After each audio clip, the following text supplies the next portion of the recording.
Eh bien, bienvenue à tous. Donc, bienvenue pour ce 11e club utilisateur. C'est déjà le 11e. Donc, nous sommes le 5 septembre 2024. Nous sommes 64 à être connectés. Nous sommes un panel qui représentatif de plusieurs centaines d'utilisateurs de MCMA qui disposent de droits d'accès. Donc, je vous remercie pour votre présence aujourd'hui. Donc, l'objectif de ce club utilisateur, c'est de faire vivre quelque part une sorte de petit réseau des différents utilisateurs de MCMA en vous donnant la parole sur certains aspects, sur des questions que vous pourriez avoir à l'esprit, et également en vous faisant une présentation d'études, une présentation de cas de pratiques particulières que l'on peut avoir au travers de MCMA. Donc, c'est quelque chose qu'on fera régulièrement. Aujourd'hui, on vous expliquera quelques cas pratiques. C'est évidemment non exhaustif. Et donc, je remercie déjà par anticipation les personnes qui se sont portées volontaires pour nous faire une petite présentation de leur expérience utilisateur.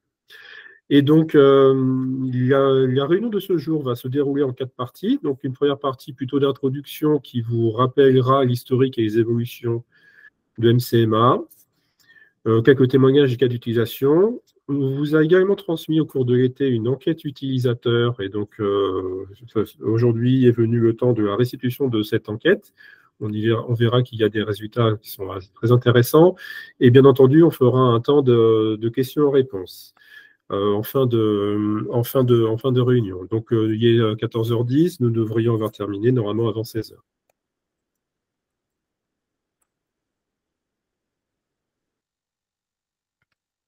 Historique et évolution. Grégory, si tu peux avancer. Oui, c'est affiché. OK. Alors, juste déjà pour commencer, excusez-moi pour ce préambule, quelques petites règles de bonne pratique. On vous demandera de couper votre micro et votre caméra pour nous permettre d'avoir un flux plus efficace et avoir moins de latence. On vous propose également de réserver vos questions, de poser vos questions par écrit dans le chat qui est associé à cette visioconférence, et on y répondra à la fin du webinaire. Donc, seule exception pour les cas concrets qui vous seront présentés, on aura l'occasion de pouvoir poser des questions à chaque fin de cas, à chacune des personnes qui feront la présentation. Mais sinon, pour le reste, merci d'utiliser le chat pour poser vos questions. Et enfin, petit commentaire pour terminer. Donc, ce webinaire est enregistré, donc ça vous permettra d'y avoir un nouveau accès et de vous y replonger à tête reposée ultérieurement, ou également de permettre à ceux qui n'ont pas pu se rendre disponibles aujourd'hui de pouvoir regarder ce club utilisateur. Donc, un petit rappel déjà pour commencer sur MCMA. Le MCMA, c'est un logiciel qui s'appelle Mieux connaître pour mieux agir et qui est le résultat d'un travail collaboratif entre 5 EPF. L'EPF de Haute-Savoie, dont je suis le responsable en termes au niveau du pôle études et développement, donc je m'appelle Vincent César. L'EPF de l'Ain également, l'EPF de l'Auvergne, l'EPF foncier Cœur de France et l'EPF de Savoie. Donc voilà, nous sommes 5 à être contributeurs et maîtres d'ouvrage sur cet outil. Donc, vous voyez sur la slide à l'écran donc les différents interlocuteurs que vous avez sur chacun de vos territoires. Donc, pour la Haute-Savoie, donc votre interlocuteur, donc c'est Vincent César. Pour la Savoie, il s'agit de Franck Baudin, responsable du pôle développement. Pour le PF de l'Ain, il s'agit de Baptiste Jameau, gestionnaire comptable et foncier. Pour le PFLI, donc Cœur de France, il s'agit de Marie Fallou, chargée de développement. Et pour l'EPF Auvergne, il s'agit de Julien Bonnet, responsable d'observation et stratégie foncière. Tu peux revenir, Grégory, pardon, sur la chronologie. Un petit rappel de la chronologie. Donc, MCMA n'est pas un outil qui est nouveau. C'est un outil qui va bientôt se rapprocher de son 10e anniversaire. En 2015, une commande a été passée au niveau de l'EPF de Haute-Savoie avec le conseil départemental de la Haute-Savoie et la DDT de Haute-Savoie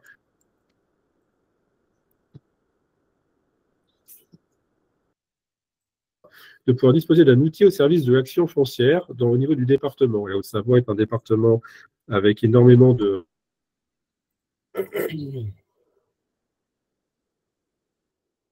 qui sont en carence de logements sociaux. Donc, le besoin s'est vite fait sentir pour disposer d'un outil qui n'existait pas, hein, afin d'avoir des informations beaucoup plus précises et beaucoup plus centralisées sur la thématique du foncier. Donc, en 2016, suite à un appel d'offres, donc un bureau d'études a été mandaté pour mettre au point ce logiciel, un groupement même d'entreprises qui comprend Magelium, c'est une SS2I qui est en charge des développements et de la maintenance, et associé d'une AMO, assistance à maîtrise d'ouvrage, qu'il s'agissait de Urbanis, dont le travail était de nous apporter l'expertise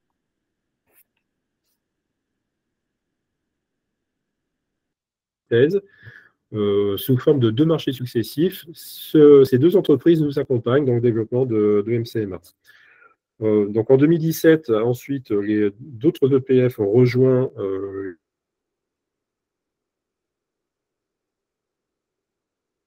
dès 2017, 4 autres EPF nous ont rejoints, ceux que je vous ai cités tout à l'heure. Un groupement de commandes s'est matérialisé dès 2020 pour pouvoir permettre d'avoir des développements mutualisés, c'était beaucoup plus pratique. Et puis sur 2023, donc beaucoup plus récemment, l'année dernière, donc vous étiez déjà peut-être au club utilisateur précédent il y a un an. Donc on a mis en place la version 6.0 qui était un véritable tournant dans l'expérience MCMA puisque l'ergonomie a été totalement refondue sur cet outil. Donc au bout d'un an d'expérience, donc on vous a proposé une enquête cet été pour avoir un retour de votre part sur votre expérience utilisateur. Et on pourrait évidemment aborder toutes ces questions aujourd'hui.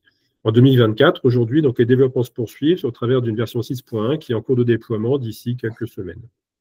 Et donc, pour les prochaines échéances, 2025, on a évidemment des perspectives de développement qui vont se poursuivre, dont on va vous détailler le contenu tout à l'heure.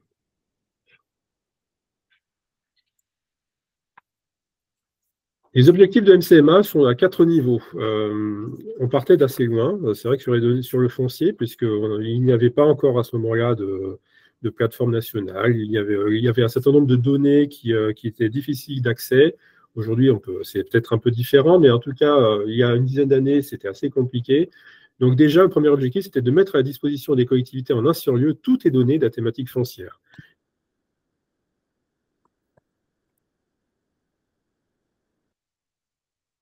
Toutes ces données foncières. Donc, MCMA sert vraiment d'un outil qui permet de centraliser ces données-là et de faire aussi une sorte de tri.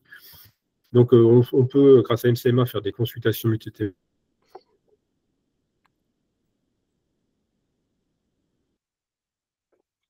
Logements sociaux. Le deuxième objectif de MCMA, c'est de sécuriser l'accès à ces données pour garantir la protection des données personnelles.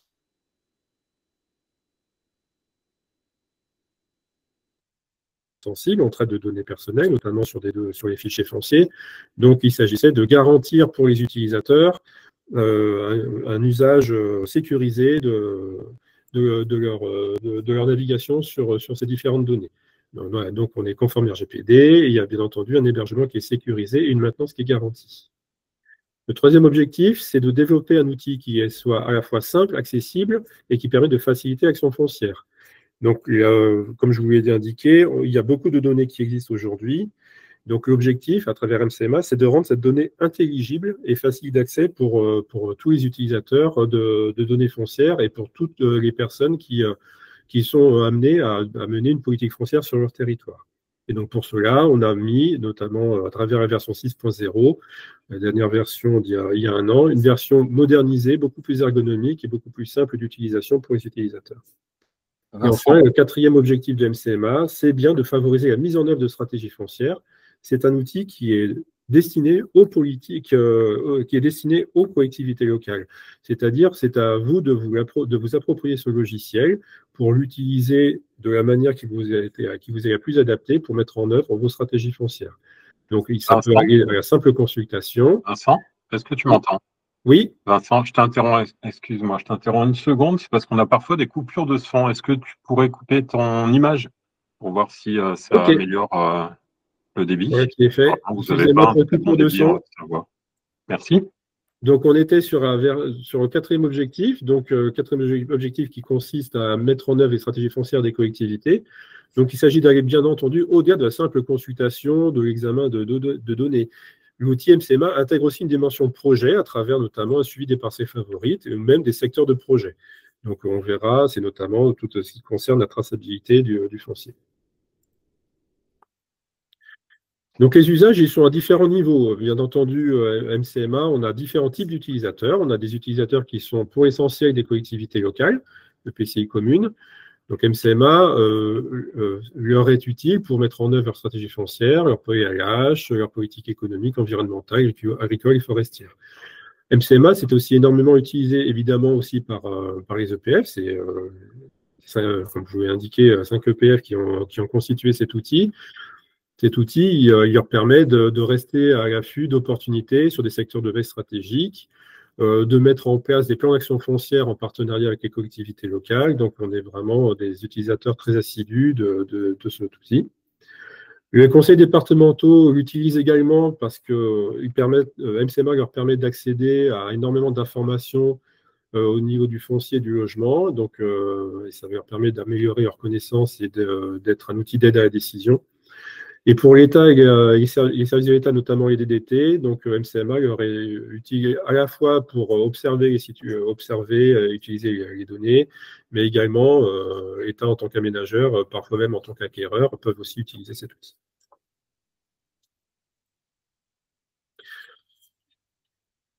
Donc, depuis l'année dernière, on est sur une version 6.0. On va vous proposer d'ici quelques jours, quelques semaines, une version 6.1 qui confirme qu'on est de plus en plus un outil qui est expert et accessible à tous.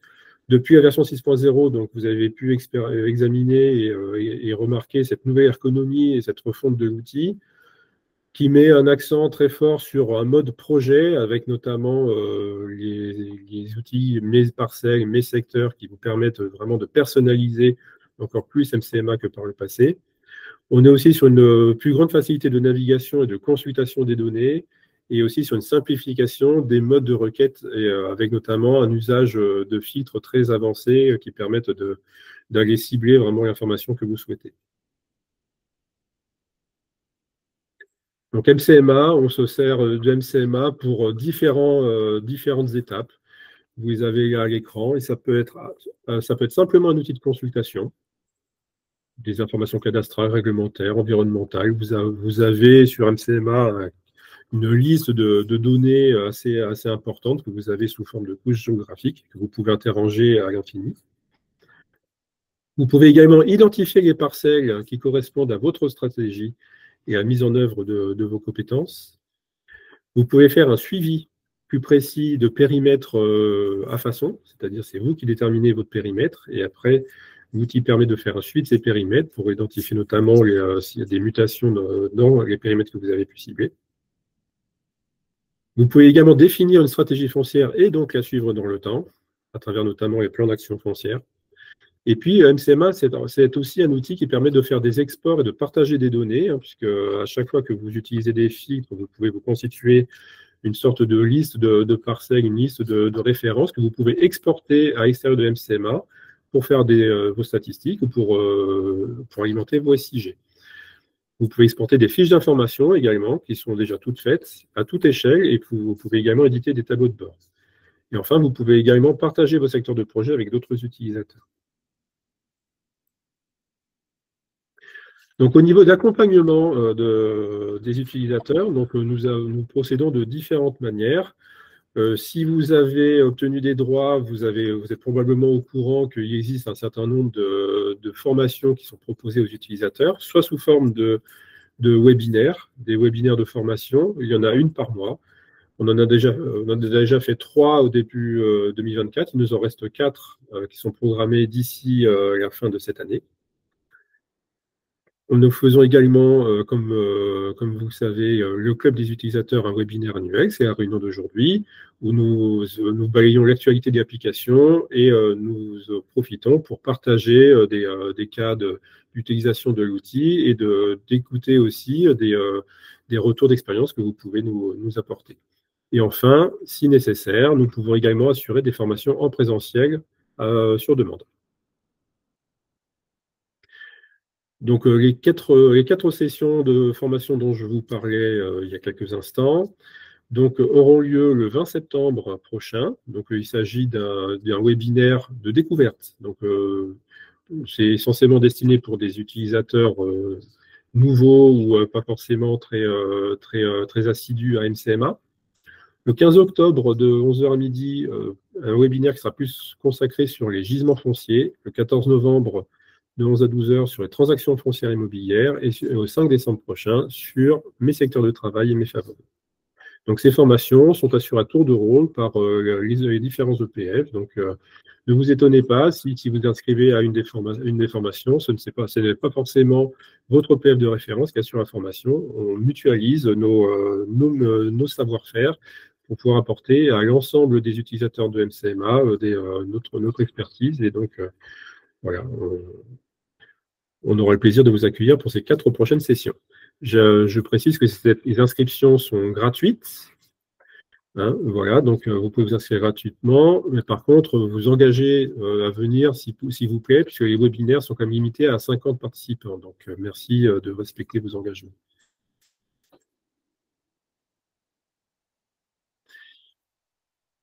Voilà, donc après, on va rentrer plus dans le détail sur les prochains développements qui sont à venir sur la version 6.1. Grégory, je te laisse la parole.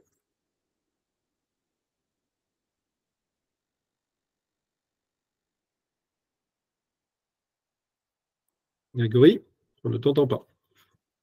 Pardon, j'avais coupé mon micro et pourtant je commençais à parler.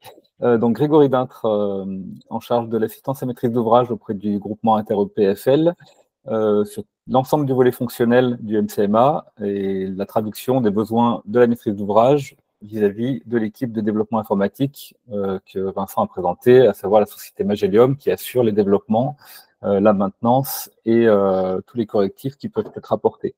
Donc, on insistait, enfin, Vincent, tu as insisté sur le fait que le groupement de commandes pilotait le développement du logiciel sous une forme dynamique.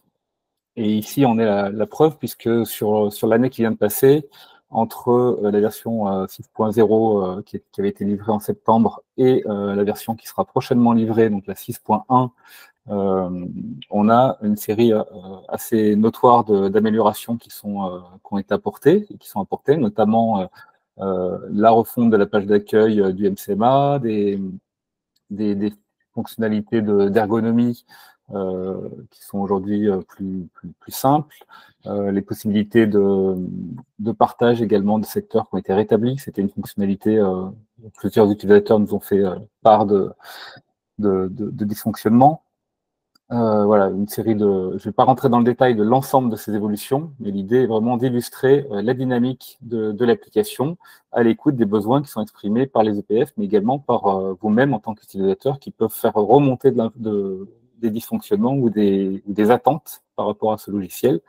Et c'est également l'objectif de la réunion du jour, à savoir d'avoir une discussion avec vous sur vos attentes. On pourra nourrir ces échanges à partir de la présentation de l'enquête utilisateur, de manière à ce que le logiciel réponde véritablement aux besoins et que ce soit quelque part une approche plutôt ascendante que descendante.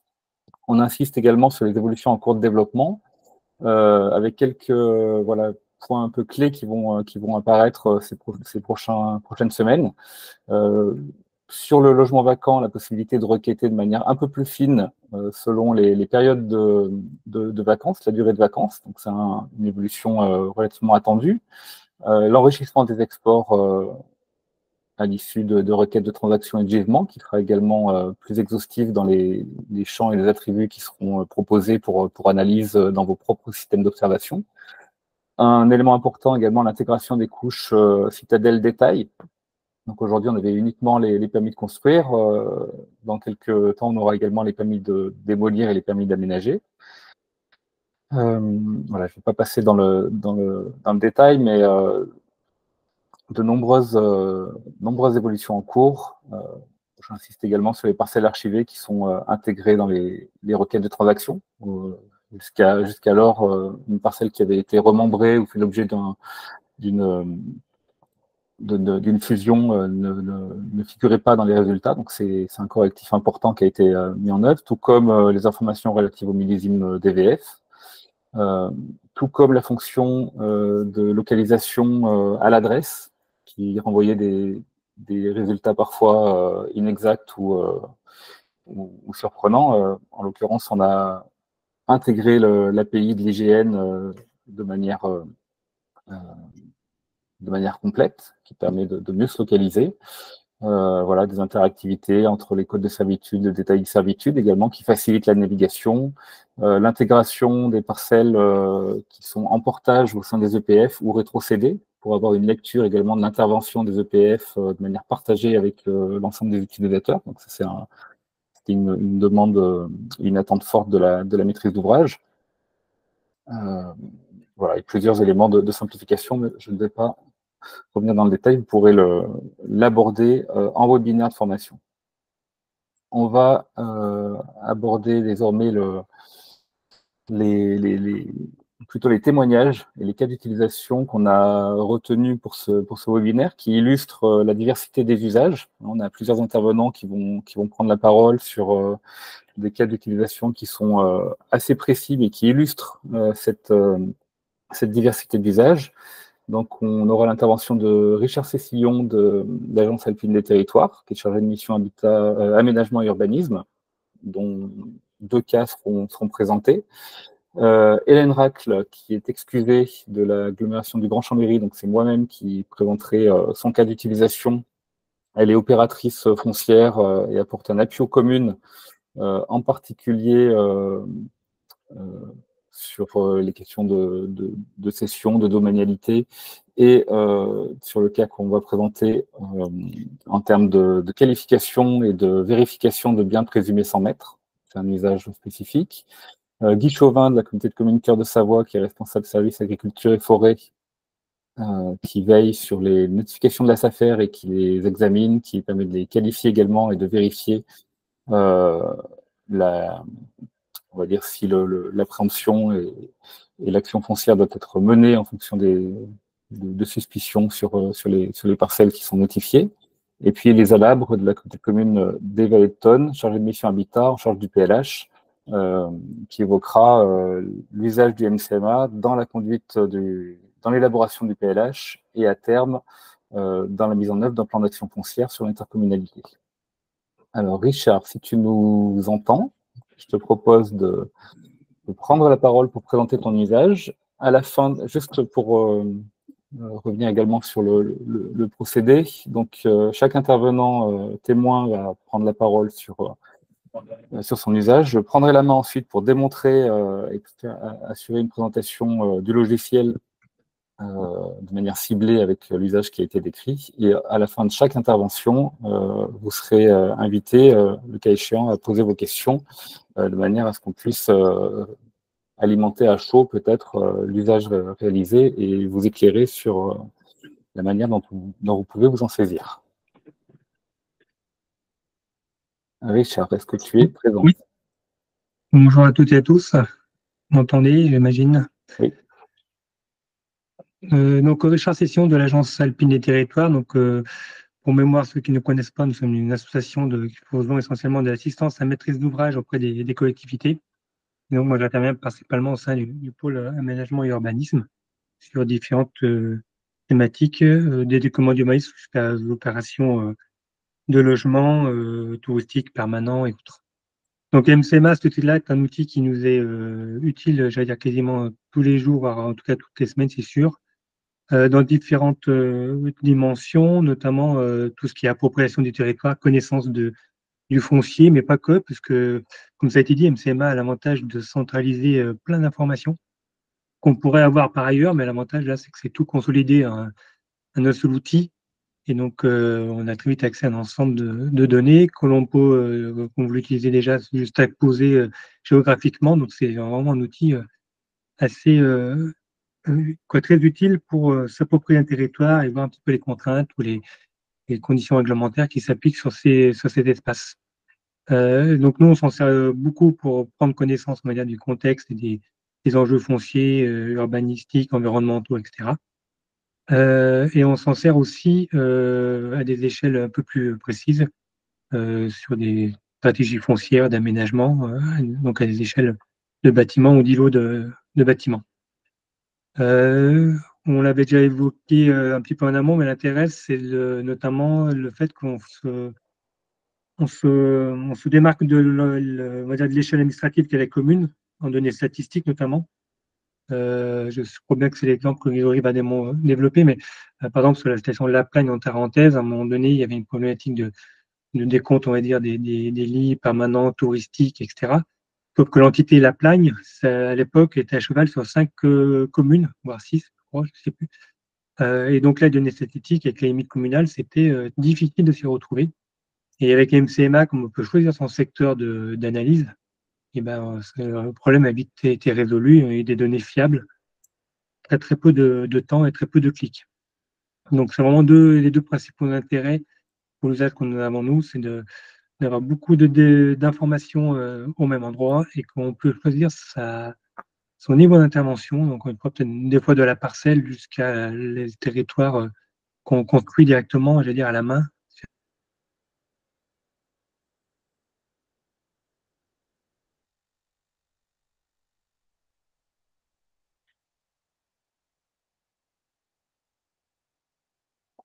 Est-ce que j'ai perdu la connexion? Richard, je ne t'entends plus.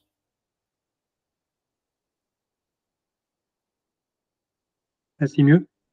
Oui, là, tu es revenu. Ah, étonnant, ça. Tiens. Je ne sais plus où j'en étais du coup. Je pense que tu terminais sur les avantages. Donc les avantages, oui, c'était le fait d'avoir donc une quantité conséquente d'informations qu'on pouvait juste poser, et puis l'échelle hein, qui était vraiment libre de la parcelle jusqu'à l'espace qu'on se construit soi-même. Et c'est vraiment adapté à nos problématiques, puisque même quand on intervient sur des questions agricoles, environnementales, et ben, bien sûr, ces thématiques-là font fi des limites administratives. Et donc, MCMA nous permet des informations à la bonne échelle. Et l'autre usage qu'on en fait aussi de plus en plus, c'est la recherche de gisements fonciers, avec toute la thématique de la loi climat résilience, de la ZAN compatibilité, etc. Donc, le foncier devient de plus en plus stratégique. Donc, de plus en plus de collectivités nous demandent de les accompagner sur la recherche de foncier stratégique. Et MCMA, pour ça, est assez pratique, puisqu'on peut, avec les critères proposés, faire des recherches assez précises. Et globalement, à chaque fois qu'on présente l'outil MCMA aux élus ou aux techniciens qui ne le connaissent pas, ils sont assez étonnés de la puissance de l'outil. Et voilà, je pense qu'ils retournent d'eux-mêmes le consulter. Donc, encore une fois, ouais, un outil qui a porté sa preuve d'intérêt. Je vous avoue que moi, par contre, pour le moment, je n'utilise pas trop le côté de suivi, mes secteurs, etc. Je ne suis pas trop expérimenté. Ok, je vous propose de peut-être basculer sur l'application et essayer d'illustrer l'usage que Richard vient de nous exposer. Et à l'issue de ces présentations, peut-être de prendre un petit temps d'échange sur vos problématiques ou peut-être venir compléter et réagir par rapport à ce qui vous aura été démontré. Alors, je reprends le logiciel. Voilà, donc là, je suis sur la page d'accueil que vous connaissez très certainement. Je vais me connecter sur l'application 73.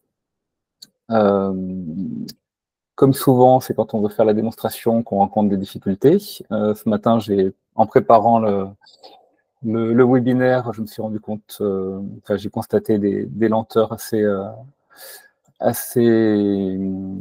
exceptionnelles sur le logiciel, qui peut-être vous pourrez confirmer que c'est rarement le cas. En tout cas, moi, c'est ce que je constate. Et aujourd'hui, voilà, on a quelques difficultés. J'étais un petit peu en stress sur la présentation et je vous prie de nous excuser pour les désagréments.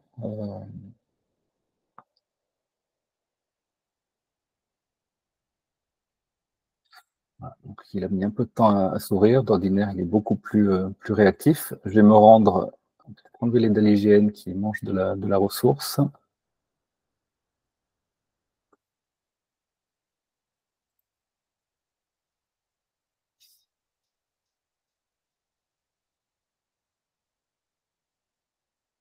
Voilà. Et Richard, tu confirmes que quand tu utilises le logiciel, c'est beaucoup plus performant? Oui, oui, après, nous aussi, on a des fois quelques difficultés de bande passante. Mais c'est pas propre au logiciel, mais plutôt à notre structure. Ouais. Non, là, c'est pas le cas parce que j'ai bien vérifié ma connexion. J'ai 1 giga de débit fibré et en filaire. Donc, le problème est plutôt côté serveur. J'ai sollicité la SS2I ce matin pour essayer de comprendre ce qui se passait et des investigations étaient en cours sans que l'on ait pu trouver la problématique. Donc, je vais me rendre sur la plagne pour illustrer la capacité à interroger les marchés immobiliers sur une échelle infracommunale. Effectivement, on a une commune qui est relativement étalée avec un secteur de vallée et une station de ski que voilà, la plupart d'entre vous connaissent au moins de nom, multisatellitaire avec plusieurs entités et des problématiques de marché qui sont propres à chacune de ces entités. Donc le logiciel, lui, va permettre d'interroger les transactions, par exemple, sur le cas de figure qu'exposait Agathe, secteur par secteur, en fonction des différents satellites de la station.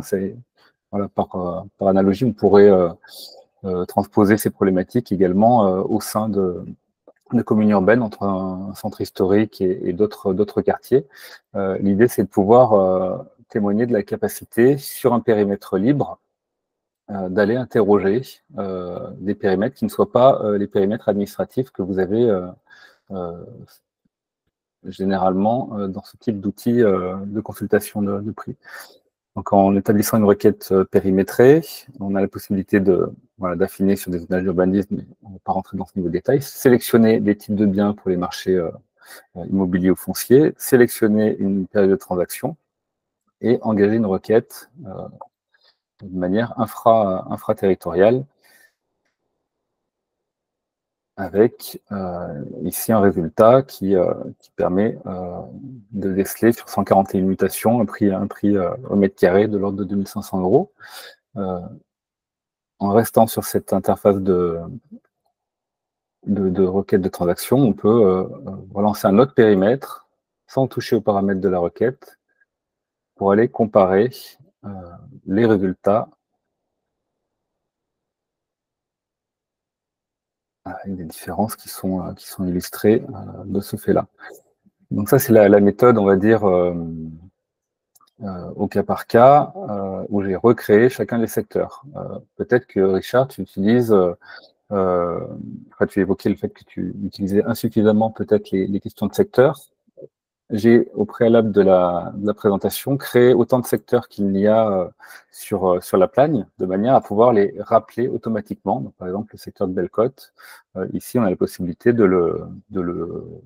l'appeler simplement parce que je l'ai préalablement enregistré et créé, ce qui permet d'assez facilement de retrouver et de relancer des consultations de prix pour actualiser les informations statistiques. Donc, vous avez la possibilité de jouer sur l'échelle de temps. Et au final, peut-être soit d'exporter les résultats au format CSV pour enrichir votre observatoire, soit assez rapidement copier-coller les résultats de la requête dans un fichier Excel. Donc là, j'ai préparé un fichier où j'avais établi plusieurs copier-coller par secteur les mutations d'appartements sur 2 plages de données différentes, donc 2018-2020 et 2021-2024, pour produire en peu de temps un graphique de comparaison de prix par secteur sur des sous-secteurs de la commune qui montrent les tendances d'évolution sur ces périodes d'analyse.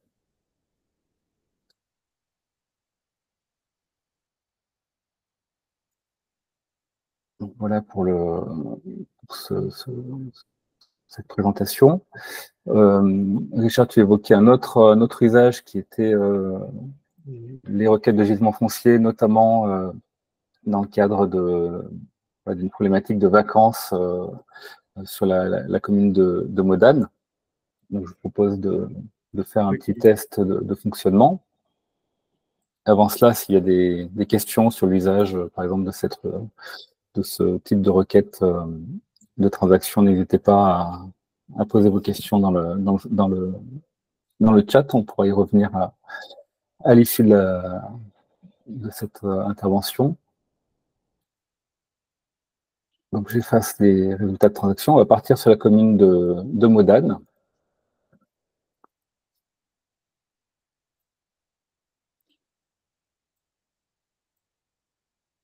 Voilà, donc on a une problématique de la part de la commune qui souhaitait davantage connaître son parc de logements vacants afin de mettre en place une politique ciblée sur la question.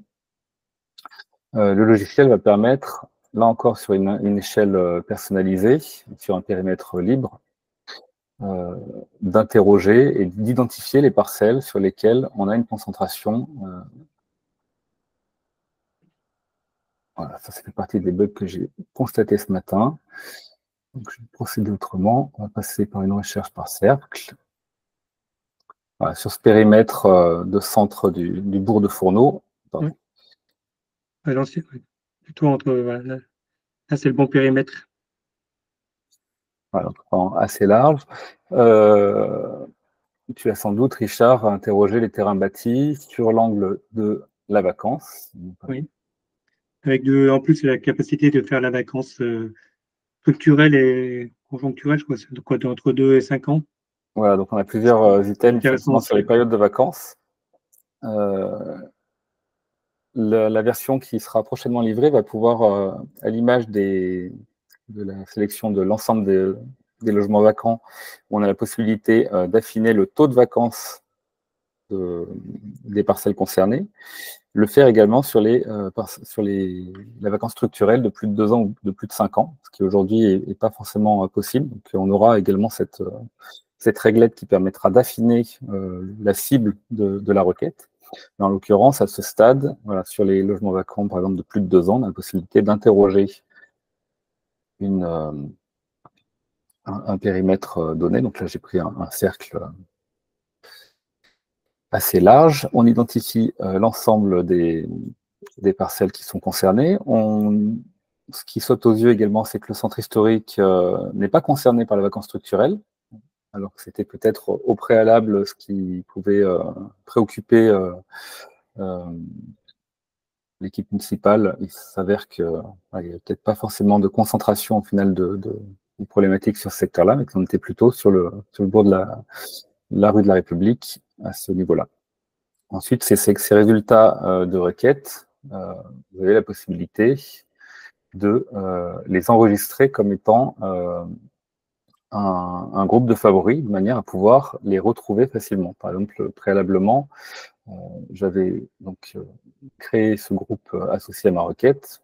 Je vais pouvoir le retrouver facilement, interroger peut-être les parcelles une à une, soit par cette interface qui liste les parcelles du groupe créé, soit par l'outil de sélection, à savoir les parcelles, et de consulter à la parcelle les informations associées à l'occupation, au statut d'occupation. Donc là, on voit par exemple sur cette parcelle-là un bâti vacant, 4 logements vacants sur un immeuble qui est davantage, qui n'est pas entièrement vacant et qui fait l'objet d'un classement cadastral 7-8. Donc dans une démarche ensuite opérationnelle ou d'investigation, le logiciel permet d'avoir un certain nombre d'informations associées à cette parcelle. Si je peux me permettre, c'était vraiment un exemple parlant de la découverte des élus de cet outil, dans le sens où ils savaient qu'ils avaient des vacances importantes, ils la localisaient au doigt mouillé, on va dire. Et l'utilisation de MCMA a permis de cartographier la vacance, y compris, comme Grégory vient de le dire, à l'échelle d'un bâtiment, de voir le taux de vacances dans chaque bâtiment.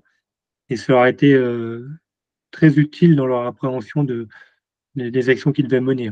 Et encore une fois, une belle illustration de l'intérêt du côté géographique qui est précis des données qu'on a dans MCMA.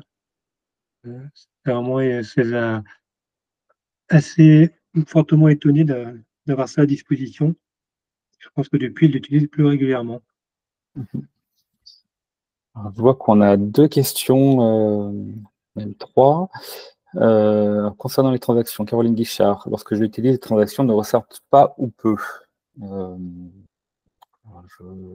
C'est assez surprenant. En fait, là, on est vraiment sur la donnée DVF exhaustive. Donc, théoriquement, toutes les mutations qui sont transmises au service de la publicité foncière remontent. Si vous avez des cas peut-être à faire remonter, on pourrait investiguer davantage. Idem sur Alpespace. Okay. Ça peut être des difficultés peut-être par rapport au croisement avec les documents d'urbanisme. Si les documents d'urbanisme ont été, si vous avez une sélection de zonage spécifique et qu'il y a un problème en base sur l'affectation du zonage dominant, peut-être que certaines mutations peuvent échapper. Oui, alors justement, bonjour, j'ai fait ça aujourd'hui et en fait sur MCMA, j'ai regardé pour une zone d'activité et en fait par rapport au site des impôts, j'avais beaucoup de mutations alors que ça m'en ressort 3 dans MCMA. Alors est-ce qu'il y a quelque chose que je fais mal? C'est sur quel secteur par exemple, Ville-Lagrand. J'ai voulu faire sur Ville-Lagrand et j'ai sélectionné. C'est en Haute-Savoie, ça. Oui, c'est ça. Locaux d'activité, bâti mixte. Alors, je me permets d'enrichir la réponse de Grégory si vous m'entendez. On avait un petit bug sur MCMA, sur les statistiques, sur les locaux d'activité jusqu'à la version 6.0.2. Et donc, avec la version qui va être très bientôt mise en service, la 6.1, ce bug doit disparaître. Donc, on pourra refaire des stats sur les locaux d'activité. Donc là, il ne faut pas trop que je me fie à ça pour les locaux d'activité. En fait, si vous voulez, les transactions parcelle par parcelle, vous allez les retrouver, mais si vous faites une sélection, vous ne les retrouverez pas. Donc, d'ici une semaine, avec la nouvelle version, vous allez pouvoir toutes les trouver dans vos analyses. D'accord, très bien, merci. Voilà. Et il y a une question intéressante qui est un usage un peu détourné du MCMA que l'on peut envisager, c'est celle de Thibault Laurent Delaunay. Dans le cadre du recensement de la population, pourrait-on savoir le nombre de logements dans un secteur?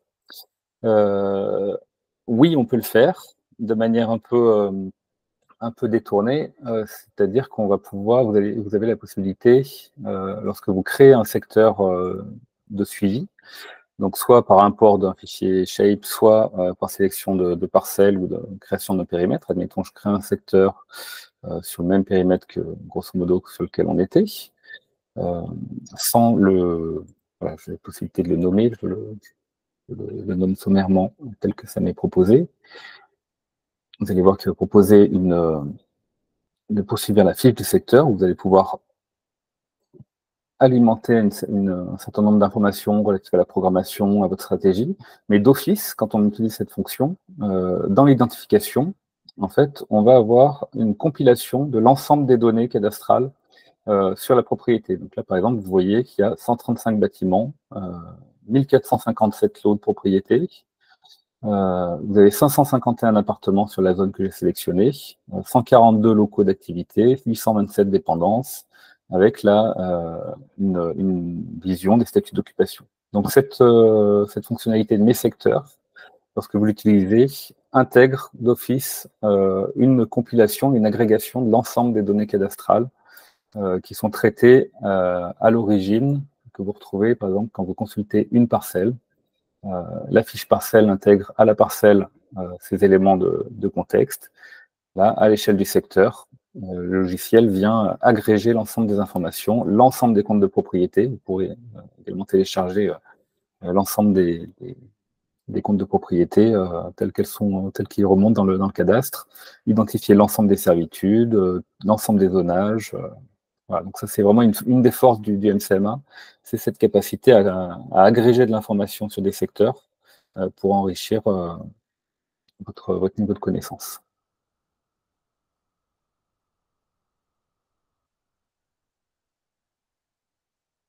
Voilà, je vous propose peut-être de passer au second cas d'utilisation, qui est celui de Grand Chambéry, spécifiquement sur les missions de Madame Racle, qui est opérateur foncier et qui réalise un appui aux communes. Donc voilà, on l'excuse, elle avait une contrainte qui a fait qu'elle n'a pas pu se joindre à nous aujourd'hui. Donc, je vais tâcher de restituer les éléments de discours.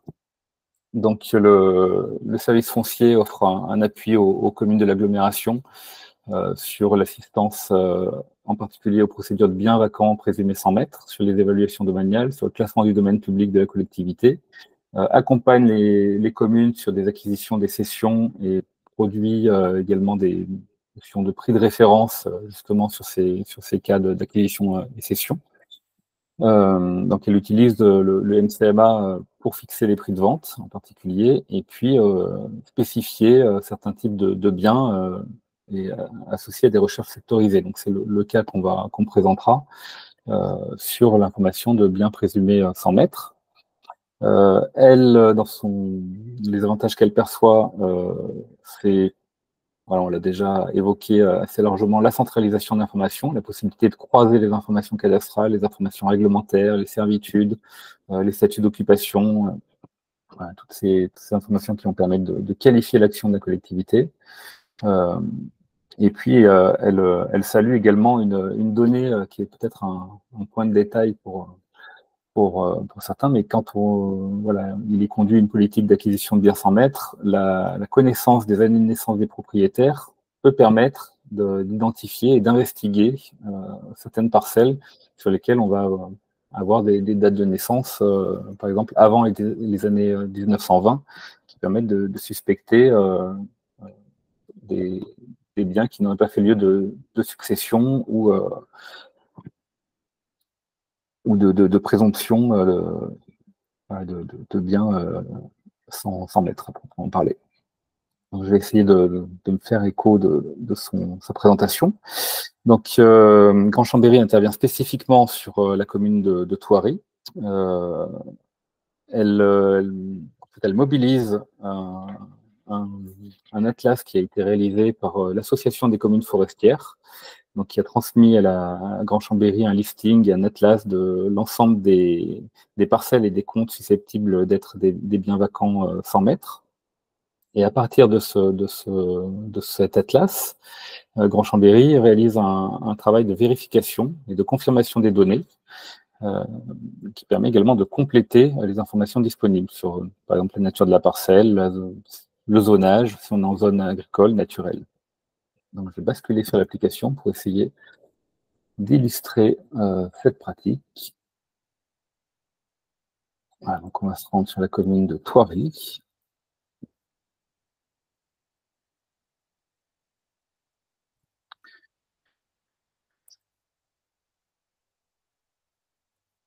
Donc, je saisis le numéro de parcelle qui m'a été communiqué. Donc, admettons qu'il travaille sur l'atlas sur la parcelle A588, qui figure ici. En cliquant simplement sur cette parcelle, qu'elle a identifiée comme présumée sans maître, on peut consulter le compte de propriétaire. Donc, à partir de là, effectivement, on a ces différents comptes de propriété. La possibilité, donc, d'une part, d'exporter le relevé de propriété de la parcelle.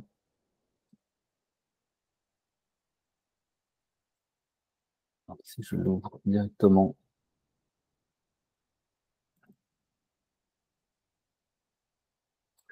on est sur un cas, effectivement,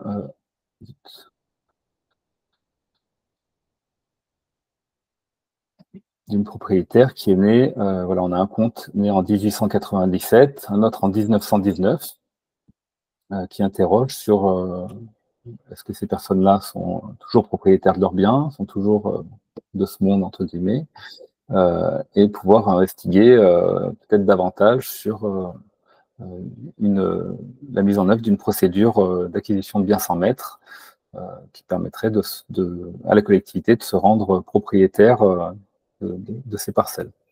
Ce qui est intéressant également dans le MCMA, c'est qu'on a la possibilité, en cliquant sur le nom du compte de propriété, de voir toutes les propriétés qui sont associées à ce compte de propriété. J'ai cliqué, ça met un peu de temps à se générer. Donc, s'il s'avère qu'après investigation, on a effectivement une personne qui est décédée sans héritier, par exemple sans succession, la collectivité va pouvoir investiguer et se rendre compte de la réalité de la propriété sur l'ensemble de ces parcelles.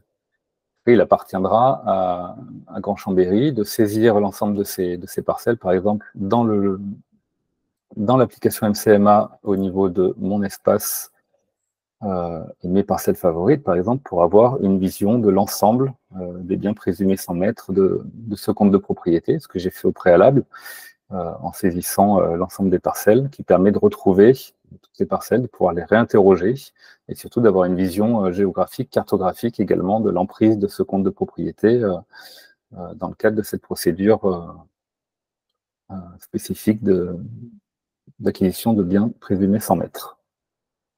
Voilà, un autre usage qu'elle m'a figuré, mais transmis un autre cas où on pouvait interroger une parcelle, voir effectivement que le propriétaire, l'adresse du propriétaire était celle d'une maison de retraite sur Chambéry, ce qui lui a permis de prendre attache avec cette personne, les héritiers, voir quelle était la stratégie patrimoniale de ces comptes de propriétaires, et alimenter ainsi la stratégie d'acquisition et de rattachement au domaine public de ces propriétés. Voilà pour ce cas d'usage un peu spécifique. Je ne sais pas si on peut avoir d'autres rebonds ou de témoignages qui s'apparenteraient à ce type de pratique. En tout cas, voilà, on est vraiment sur une consultation à la parcelle, des informations de propriété, mais sur lesquelles on peut avoir un enrichissement, notamment réglementaire, sur les servitudes, de prise de contexte, on va dire, du parcellaire et des propriétés qui sont visées.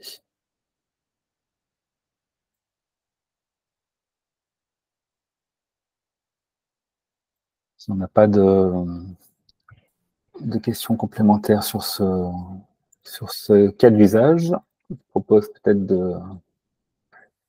de passer la parole à Guy Chauvin, qui est responsable service agriculture et forêt, et qui a un usage encore différent, qui vient également témoigner de la diversité d'applications du MCMA. Merci, bonjour à tous. Donc oui, moi je travaille donc à Cœur de Savoie, service agriculture et forêt. Donc c'est un territoire qui est entre Chambéry et Albertville, à peu près 41 communes. Dans cette vallée, on a une assez forte pression foncière. Et donc, bien sûr, on s'inquiète du devenir du foncier agricole et on essaye d'avoir une veille sur ce foncier agricole pour essayer de le préserver au mieux. Donc, on travaille avec la SAFER, on reçoit les notifications dès qu'il y a une vente, les fameuses notifications SAFER. Donc, pour nous, ça représente à peu près 400 notifications par an. Et donc, c'est vrai que le MCMA est très pratique pour pouvoir identifier et localiser ces parcelles en quelques clics et aller regarder à l'aide donc déjà des infos qu'il y a sur les notifications, hein, voir, voilà, moi ce qui m'intéresse c'est quand il y a un zonage agricole ou naturel, ça m'intéresse de savoir bien sûr la profession de l'acheteur, est-ce que c'est un agriculteur ou pas, son âge, la situation locative du bien. Et si je vois qu'il y a quelque chose qui pourrait impacter la vocation agricole, qui pourrait, voilà, ou s'il y a une suspicion d'usage pour du loisir ou d'achat avec voilà, souvent avec l'achat sur certaines maisons, il y a du patrimoine. Il y a du patrimoine non bâti et il y a des parcelles agricoles qui sont vendues donc avec des biens bâtis. Et on peut s'interroger sur le devenir de ces parcelles agricoles. Est-ce qu'elles vont rester agricoles? Et donc, c'est ce que, avec la SAFER, on appelle la consommation masquée. Et chez nous, ça représente quand même 33 hectares par an qui peuvent disparaître comme ça. Donc, j'utilise MCMA justement pour regarder ces parcelles et vérifier l'usage agricole. Alors, soit parce que sur MCMA, il y a la couche du registre parcellaire graphique agricole, le RPG, donc qui permet de savoir si les parcelles sont déclarées ou non à la PAC. Et puis on voit aussi l'usage agricole sur la photo aérienne, en fait, si manifestement c'est une parcelle exploitée. Ça m'intéresse et je Et donc, je peux éditer ensuite des cartes très facilement et contacter la SAFER et les élus pour leur dire, ah ben écoutez, regardez, là, il y a des parcelles qui semblent exploitées, il n'y a rien indiqué dans la notification. Est-ce qu'il ne faudrait pas intervenir? Est-ce qu'il faudrait demander un cahier des charges à l'acheteur pour imposer de maintenir une activité agricole, c'est-à-dire de demander à ce qu'il y ait un bail avec l'agriculteur, d'aller prévenir l'agriculteur pour lui dire, bah, écoutez, là, cette parcelle, elle est en train elle est en train de se vendre. Est-ce que vous êtes au courant? Est-ce que vous savez que vous pouvez être d'ailleurs prioritaire aussi sur cette parcelle? Voilà, ça nous aide finalement à avoir ces informations et à diffuser auprès des élus, auprès de la SAFER, ces infos sur les parcelles et donc de travailler donc au maintien du foncier agricole sur notre territoire. Voilà l'un des usages. Et c'est vrai que j'ai d'autres accès à d'autres outils, hein, mais MCMA, c'est très intuitif et c'est vrai que voilà, pour un usage régulier comme je le fais là presque tous les jours, ça me prend que quelques minutes et ça m'est vraiment utile et je ne manque pas d'en faire la promotion aussi à mes collègues. Et je remercie là aussi Franck Gaudin, là, qui est de l'EPFL de Savoie, là, qui est venu aussi déjà nous former à cet outil. Et je sais que ça nous est vraiment, vraiment utile. Voilà. Et que j'utilise qu'une petite partie des potentialités de cet outil. Voilà. Je vais essayer de manipuler un peu l'outil pour illustrer peut-être l'usage qui vient d'être exposé. En rebasculant sur un territoire qui est le vôtre, par exemple sur Porte de Savoie. Je vais y aller par requête plutôt.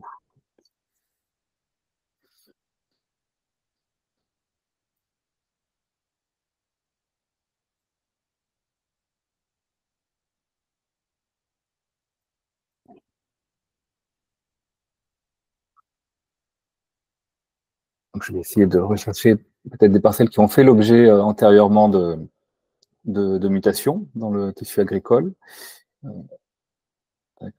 avec une maison qui nous sort en système de requête l'ensemble des parcelles qui sont en zone agricole sur le territoire de l'intercommunalité. On aurait pu également procéder par la requête de gisement foncier. Donc ici, on a une propriété qui a été vendue avec une maison et un terrain. Donc est-ce que ce terrain a un usage agricole? On va pouvoir le vérifier avec, d'une part, peut-être la photo aérienne en premier lieu. Voilà, donc on voit qu'on est sur le secteur des coteaux de Savoie avec un peu de vignes. J'ai un petit peu de temps d'actualisation de la couche ortho. Voilà. Ensuite, peut-être une des questions qui peut être posée quand vous avez ce type de mutation, vous venez de l'exposer, c'est savoir si on a une déclaration au registre parcellaire agricole, donc de terrain qui bénéficie des aides de la PAC. En l'occurrence, sur cette mutation-là, on avait deux parties de la parcelle qui étaient concernées par cet usage, et de surcroît, on est dans le périmètre INAO 20 Savoie. Donc effectivement, je suppose que si une parcelle venait à être notifiée par la SAFER, vous aurez peut-être nécessité de l'interroger davantage sur le contexte de propriété, savoir si est-ce qu'il y a déjà eu des mutations par le passé sur ce secteur-là, qui est le propriétaire, et est-ce que c'est... Est-ce qu'il y a un bail? C'est vrai que c'est pas toujours indiqué dans la notification. Donc voilà, quand il n'y en a pas, on peut s'interroger. Ouais. Oui, c'est vrai que sur l'onglet propriété, on a également des informations sur le compte de propriété. Ah oui, donc là, typiquement, je suis sur la parcelle qui n'est pas bâtie, donc on n'a pas d'informations spécifiques sur le bâtiment. En basculant sur l'unité foncière, donc sur l'ensemble des parcelles qui sont associées à cette mutation, on voit les statuts et la distribution. Théoriquement, on devrait avoir également une lecture s'il y a un bail amphithéotique, si on a si on est en pleine propriété. Je ne comprends pas pourquoi ça ne s'affiche pas.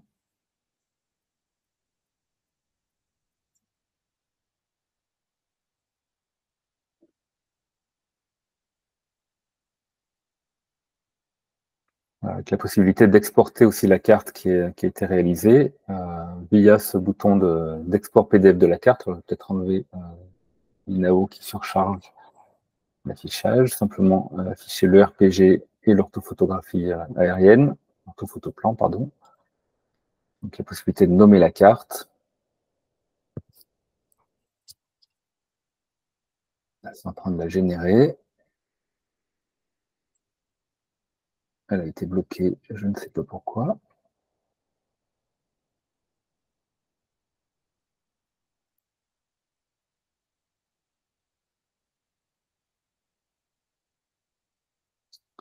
Donc, vous avez la possibilité assez facilement, dans votre dossier, de joindre à la fois une carte d'environnement de la parcelle qui vous intéresse, avec ici les mutations, le RPG, le fond orthophotoplan, l'ensemble des éléments de légende, et la possibilité également d'exporter une carte d'identité à la parcelle, sur donc soit à la parcelle, soit à l'unité foncière. Donc là, je suis sur la sélection parcelle, donc j'aurai une carte spécifiquement sur cette parcelle-là. Si j'avais switché sur l'unité foncière, j'aurais l'ensemble des fiches associées à cette unité foncière.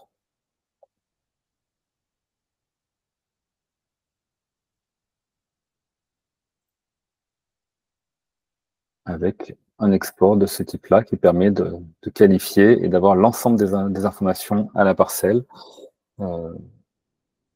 Informations géographiques, documents d'urbanisme, les servitudes, les risques, la nature de la propriété, et la distribution des locaux, etc., pour les bâtiments qui sont associés à l'unité foncière.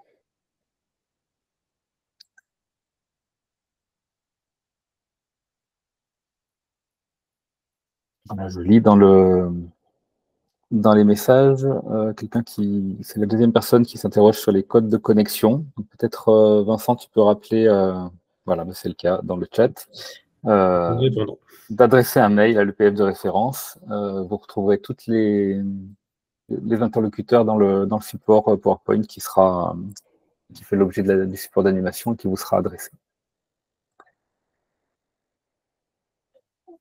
Voilà, est-ce que Guy, vous avez des éléments à compléter par rapport à la démonstration? Non, pas plus, sauf s'il y a des questions. Mais... Moi, je pense que ça correspond à effectivement ce que les manips que je fais. Voilà. Puis dernièrement, là, j'ai vu aussi que ça pouvait être utile pour, par exemple, on a aussi une bourse foncière forestière, et c'est vrai qu'on peut cibler un secteur, et puis regarder, sélectionner les parcelles forestières et regarder combien de parcelles se sont vendues sur les dernières années de forêt. Et ça, je peux recouper avec les parcelles qu'on a en vente sur notre bourse foncière et voir si, voilà, c'est pour pouvoir faire un peu des bilans et retirer aussi certaines parcelles aussi qui ont été vendues et dont le propriétaire, enfin le vendeur ne nous a pas informé de la vente. Donc oui, il y a voilà, différents usages possibles. C'est une consultation grâce à cet outil. Voilà. Ouais. Sur ces questions de prise en main de la fonction de création de secteurs et de parcelles favorites, je vous invite les personnes qui sont intéressées à vous inscrire au webinaire qui sera spécifiquement dédié à l'utilisation de mes secteurs, de manière à voir les usages qui peuvent en être faits et vous perceviez le niveau de réponse que ça peut apporter par rapport à vos problématiques. Et justement, cette notion de mes secteurs, ça va être l'objet du témoignage d'Elisa Labre, que je viendrai compléter, puisque j'ai accompagné la CCVT, notamment sur l'élaboration de ce PLH. Donc Elisa, je te cède la parole Oui, bonjour à toutes et à tous. Je suis Elisa Labre, vous m'entendez bien? Oui. Ok. Je suis Elisa Labre, je suis chargée de mission Habitat à la communauté de communes des Vallées de Thônes en Haute-Savoie. Effectivement, on a utilisé MCMA dans le cadre de l'élaboration de notre PLH. Et donc, voilà, je vais vous expliquer un petit peu pour quels objectifs. Pour commencer, juste une petite présentation de notre territoire. Donc, on est une communauté de communes de 12 communes, un peu moins de 19 000 habitants. On a une commune centre qui est Thônes, qui rassemble la majorité des commerces, services et emplois. On a des communes stations sur le territoire, la Clusa, Grand Bornand, Manigot. Et des communes beaucoup plus rurales et encore un autre type de communes qui sont des communes sur le bas de la vallée, plutôt tournées vers le bassin annécien.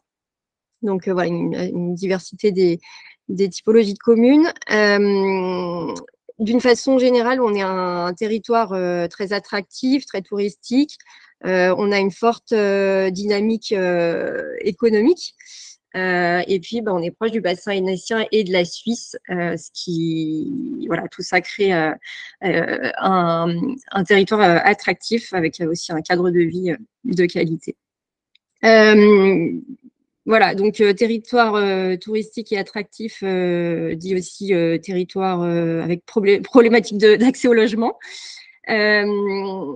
Effectivement, sur le territoire, enfin voilà, c'est une de nos plus grosses problématiques. On a 60% de logements qui sont des résidences secondaires, jusqu'à 80% dans les stations. On a un marché immobilier foncier extrêmement tendu et voilà, peu de logements sociaux, en tout cas pas autant qu'on en aurait besoin. Donc tout ça provoque vraiment des difficultés d'accès au logement pour les classes moyennes et les classes modestes, qui va jusqu'à provoquer des difficultés d'embauche pour les entreprises et des difficultés à maintenir les services essentiels. Voilà, on parle souvent des aides à domicile notamment qui n'arrivent pas à se loger, mais c'est le cas aussi pour d'autres secteurs. Ces difficultés-là ont fait prendre conscience aux élus qu'il y avait vraiment quelque chose à faire au niveau de l'habitat. Et la CCVT s'est engagée dans son deuxième PLH. Donc, il y a eu un premier PLH, mais qui n'avait pas été beaucoup mis en œuvre. Aujourd'hui, on a une réelle volonté politique de mettre en œuvre les actions de notre PLH. Voilà, pour faire bouger les lignes autant qu'on le pourra.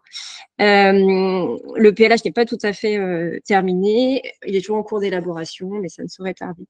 Alors, on a utilisé MCMA dans le cadre de notre PLH pour estimer le potentiel de production de logements qui serait réalisable à court, moyen ou long terme, et à différentes échelles, à l'échelle communale, par secteur ou sur le territoire de la CCVT. Alors, un travail a été réalisé auprès des élus communaux pour recenser les gisements fonciers fléchés habitat, que ce soit en extension ou en renouvellement urbain. Et en fonction du niveau de maîtrise foncière et de l'avancée de potentiels projets sur les gisements, il a été estimé si la production de logements pourrait se produire à court, moyen ou long terme. Donc, avec un double objectif qui est dans le cadre du PLH, de l'élaboration du PLH, d'estimer si l'estimation des besoins en logement, en tout cas si l'estimation de confronter si l'estimation de production de logements réalisables sur le territoire correspond aux besoins futurs. Et puis, dans le cadre de la mise en œuvre du PLH, de construire une stratégie foncière à suivre dans le temps pour observer et agir sur la maîtrise foncière des gisements recensés. Donc, dans ce cadre-là, le PLH prévoit d'élaborer un plan d'action foncière qui sera mis en œuvre dès début 2025 avec le PF. Et puis MCMA pourra également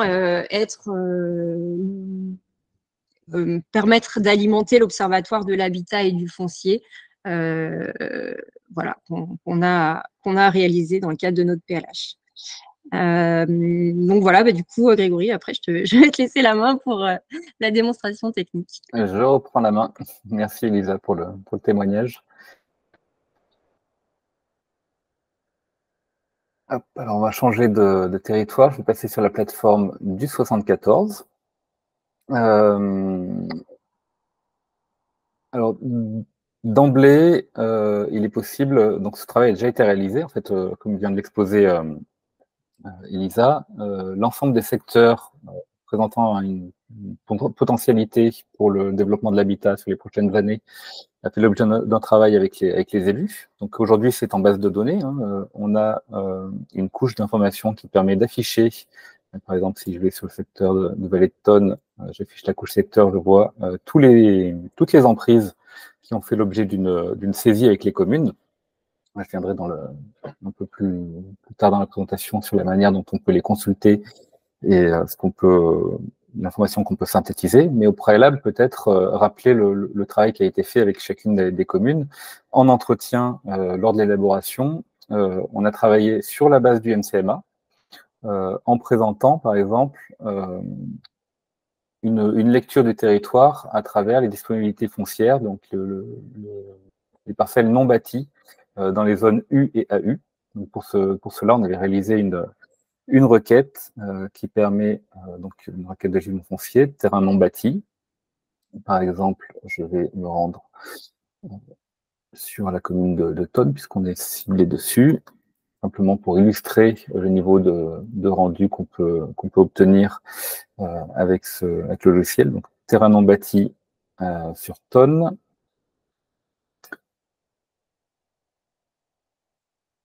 En zone U et AU, par exemple. Donc, présumé disponible pour l'habitat. Je vais peut-être enlever les zones activités. J'enlève les équipements, j'enlève les zones de tourisme, je maintiens les autres. Voilà, essayer de cibler sur les zonages réglementaires qui permettent le développement de l'habitat a priori, lancer une requête. Et cette requête va permettre d'identifier sur la commune de Tonne l'ensemble des parcelles qui ne sont pas bâties dans le tissu, dans les documents d'urbanisme, zonage U et AU. On peut également afficher les PLU pour identifier le type de zonage sur carte. Donc on voit ici effectivement un parcellaire en 2 AUH qui présente une potentialité. On a une lecture assez exhaustive des propriétés non bâties. Pour le coup, je vais supprimer le PLU pour y voir un petit peu plus clair. Apparaît des parcelles en rouge, en bleu. Pourquoi? Donc les parcelles en rouge sont celles sur lesquelles on a eu soit un dépôt de permis de construire enregistré, soit elles sont concernées par un risque naturel. Donc ça permet d'interroger, de nourrir une discussion avec les élus et peut-être d'évincer d'emblée les parcelles, mettons celles-ci, sur lesquelles il y a probablement un permis de construire. Si j'affiche la couche des permis de construire, on va pouvoir identifier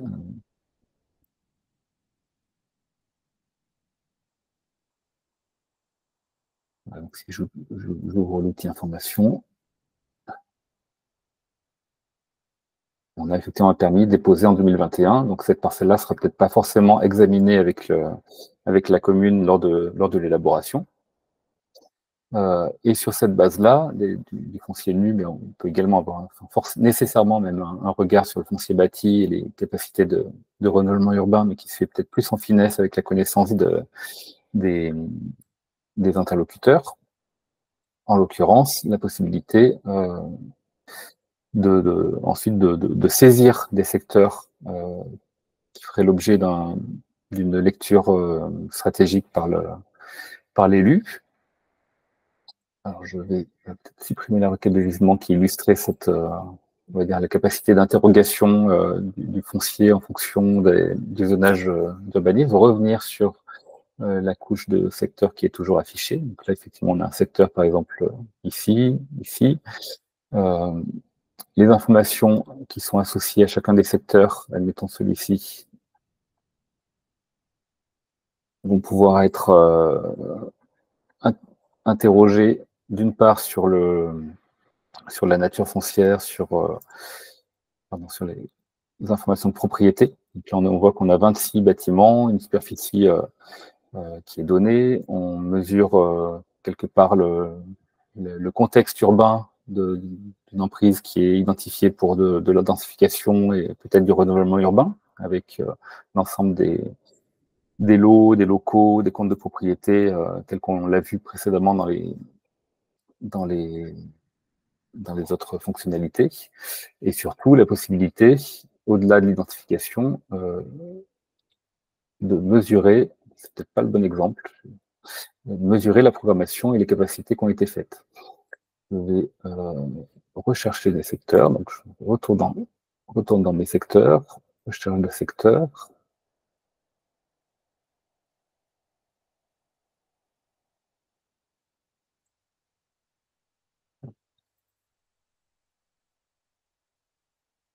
Donc là, j'utilise la fonction pour rechercher des secteurs sur un EPCI ou une commune. Admettons que je retourne sur Tonne, je suis déjà. Je lance là. Je recherche des sites à vocation habitat.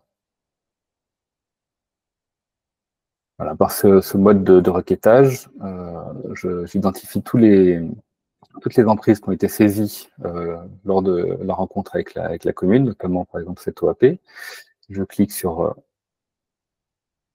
son intitulé et j'obtiens effectivement la fiche associée qui permet d'identifier la programmation qui a été faite, en tout cas qui a été soit indiquée par la commune, soit calculée par le bureau d'études en phase de constitution du volet foncier, avec une soixantaine de logements ici, dont une part en logements sociaux, qui permettra également de suivre le réalisé. Donc, le chargé de mission, au fur et à mesure du suivi du volet foncier du PLH, aura la possibilité d'indiquer la réalité de l'opération par rapport à ce qui était envisagé, d'identifier des informations relatives à la temporalité, là on est sur du moyen terme, des informations relatives à la stratégie également.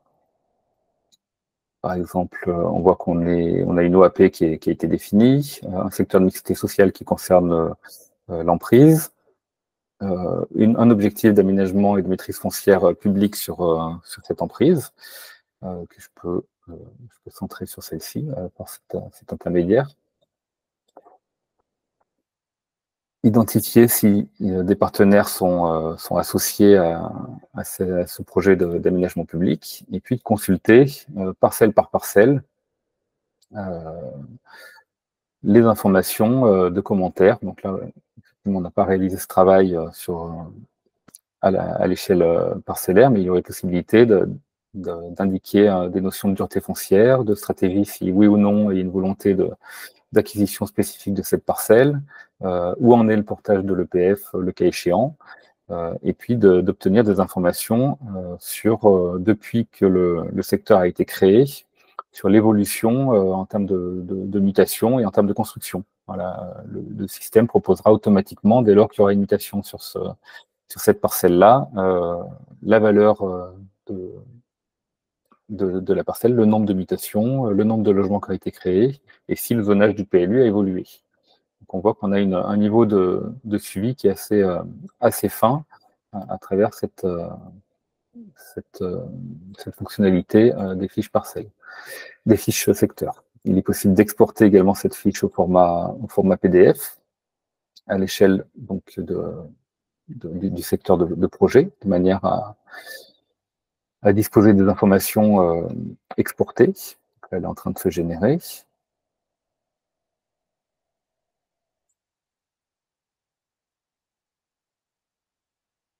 Avec sur le secteur une fiche d'identité qui vient compiler l'ensemble des informations cadastrales, qui reprend les éléments de stratégie et de maîtrise foncière qui sont actuellement observés. Et s'il y avait eu d'autres programmations, par exemple sur l'activité économique, les équipements, l'environnement, on reprendrait, l'édition reprendrait l'ensemble des informations qui ont été saisies par l'utilisateur en termes de stratégie et d'outils à mettre en œuvre, de commentaires à l'échelle de chaque parcelle si des contacts ont eu lieu, par exemple avec les propriétaires ou en termes de suivi de l'opération. Une démarche assez fine. Donc ça, c'est ce que je viens de présenter, c'est on va dire la consultation des informations à l'échelle d'un secteur. Et dans le cadre d'un plan d'action foncière ou du suivi de l'Observatoire Habitat Foncier du PLH, il sera possible, quand Elisa, par exemple, souhaitera avoir une vision d'ensemble du gisement foncier tel qu'il a été recensé et tel qu'il se concrétise, la possibilité d'éditer un tableau de bord de l'ensemble des secteurs qui viennent répondre aux résultats de la requête. Ici, sur tonnes du foncier habitat, on a 23 secteurs qui ont été sélectionnés dans le cadre de ma recherche précédente. Je peux lancer une consultation sous forme de tableau de bord de l'ensemble de ces 23 secteurs et voir la totalité en hectares, le taux de maîtrise publique sur l'ensemble de ces emprises, si on est plutôt en renouvellement en extension urbaine,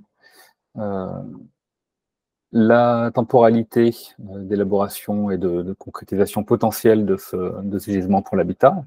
Donc là, on voit qu'on a 35%, donc presque un peu moins de 4 hectares qui sont potentiellement mobilisables sur un temps court compte tenu des projets identifiés et de la dureté foncière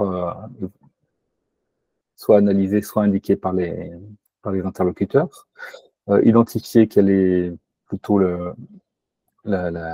dimensions stratégiques vis-à-vis de ces fonciers. Donc là, on a plus de la moitié des emprises qui sont destinées à une action de maîtrise foncière par la collectivité.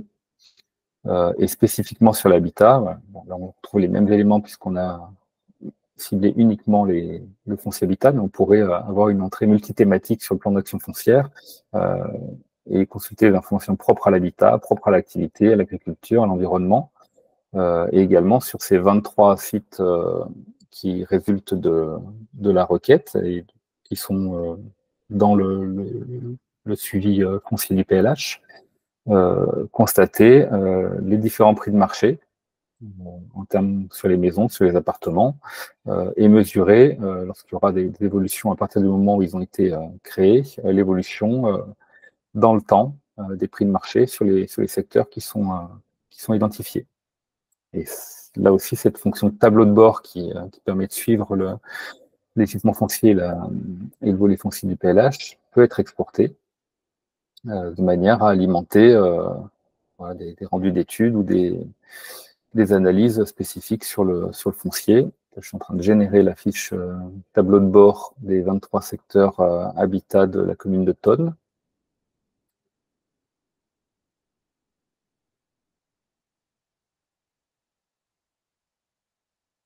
Avec la localisation, donc là, forcément, j'avais filtré sur l'habitat, donc on a uniquement ces emprises orange qui apparaissent, et l'ensemble des informations qu'on a évoquées un peu dans le détail avec les notions de prix, la dimension programmation, les différentes vocations. Là, on n'a pas d'informations sur les autres vocations. Et puis la liste de tous les secteurs avec leur nom, leur identifiant pour pouvoir les retrouver facilement dans le MCMA, les éléments de temporalité.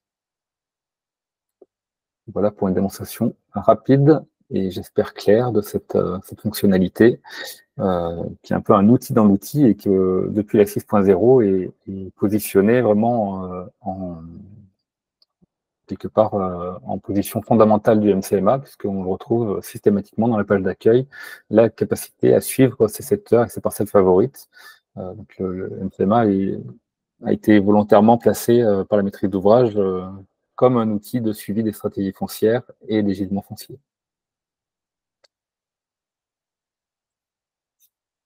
Voilà pour l'illustration de ce qui a été réalisé dans le cadre du PLH de la communauté de communes des Vallées de Tonnes. Si vous avez des questions spécifiques, n'hésitez pas. Elisa, je ne sais pas si tu souhaites compléter cette manipulation. Non, juste, attendez, pardon, j'avais pas mon micro. Non, mais juste dire que c'est un début de travail et qui reste à compléter pour l'enrichir tout au long du plan d'action foncière et de la mise en œuvre du PLH, quoi. Donc voilà, plein de choses intéressantes à venir.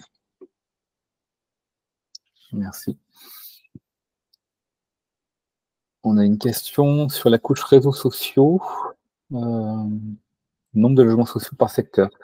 Alors, on ne va pas pouvoir le calculer comme on l'a fait sur la requête que j'avais présentée sur le nombre de logements. Par contre, vous avez la possibilité d'interroger la couche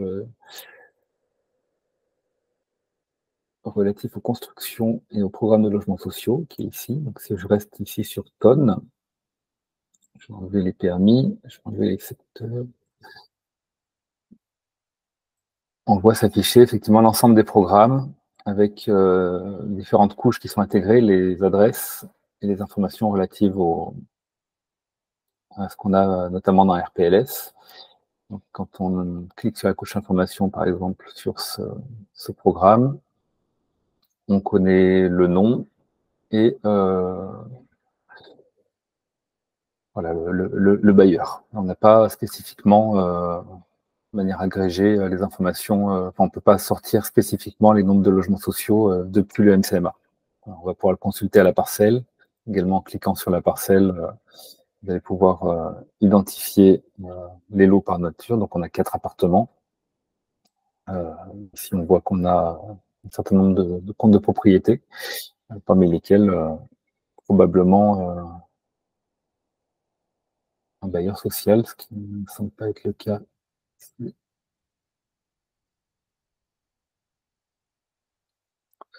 Voilà, pour répondre à la question qui figure dans le chat.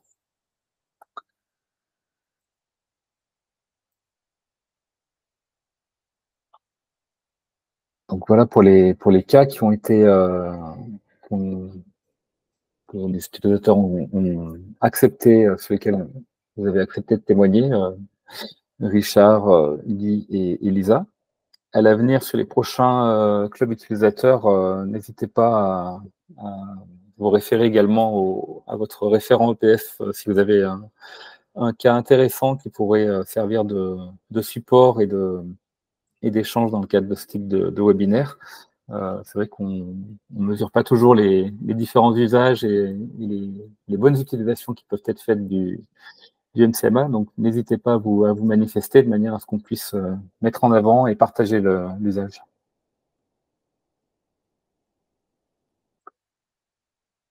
Voilà, donc on peut désormais clore cette petite partie témoignage et illustration d'utilisation par la présentation des résultats de l'enquête qui a été lancée dans le courant de l'été auprès des utilisateurs. Donc, été oblige, on a eu un taux de réponse qui demeure assez modeste, puisqu'on a 32 réponses qui ont pu être analysées. Cependant, ça permet quand même de souligner les attentes, les premières attentes qui peuvent être questionnées et sur lesquelles on pourra peut-être débattre dans le temps suivant, puisqu'il s'agit vraiment, l'objectif du webinaire, c'est aussi de recenser vos attentes et les évolutions souhaitées de l'outil. Donc, on va pouvoir alimenter ce temps de discussion par la présentation de l'enquête telle que je vais le faire. Donc, une première question liée à cette enquête, c'était la fréquence d'utilisation. Ce qu'on constate, c'est qu'on a quand même plus de la moitié des personnes qui ont répondu qui utilisent le MCMA de manière très fréquente, plusieurs fois par mois, voire plusieurs fois par semaine pour près d'un tiers d'entre eux. Donc, on est sur une solution logicielle qui sert au quotidien un certain nombre d'opérateurs chargés de mission et autres référents, qui permet d'alimenter votre lecture de la propriété et de la conduite de vos actions foncières. Donc, c'est une très bonne satisfaction du groupement de voir effectivement cet usage régulier du MCMA. On a tenu également à être à l'écoute des difficultés pour identifier quelles étaient les principales difficultés observées. Donc on voit que les points de connexion et de navigation d'affichage de données sont plutôt limpides. On a assez peu de difficultés.